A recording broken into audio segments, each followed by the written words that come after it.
慢点。喝这么多，来，慢点。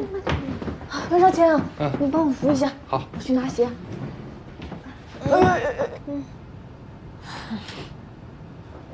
苏荣，他好像吐了。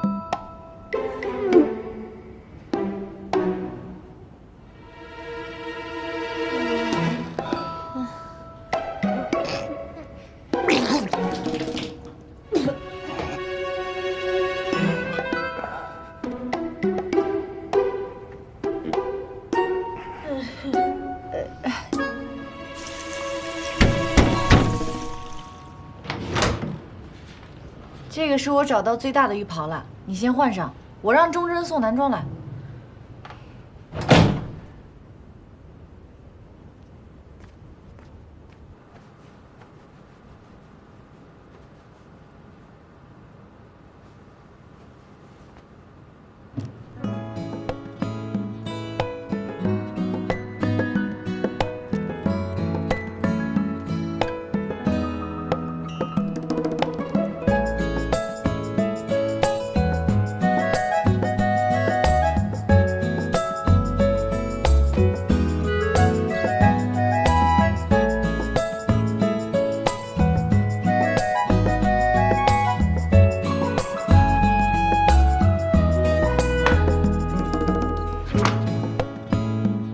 了解医患群体是做好调解工作的第一步。温少卿，要跨过人生的哺乳杯，就能登上珠峰。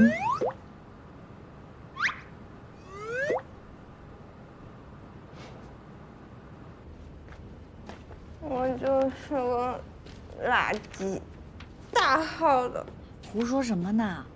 我什么事都没做成。爸爸为什么要这么说我？我又反驳不出来。苏荣，我不想努力了，努力好累啊。你才多大，要做成什么事啊？既然不想努力了，那就停下来，好好休息一会儿，啊，睡吧。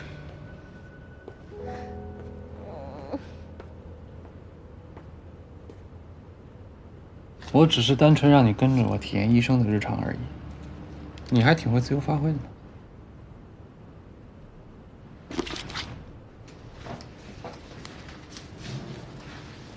所以自由发挥真的不好吗？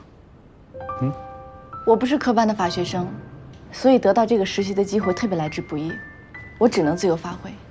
如果我不努力比别人多做一点，我都跟不上别人的脚步。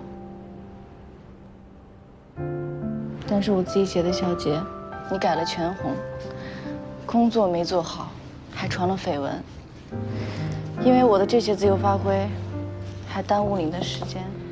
有时候我在想，我是真的很差吗？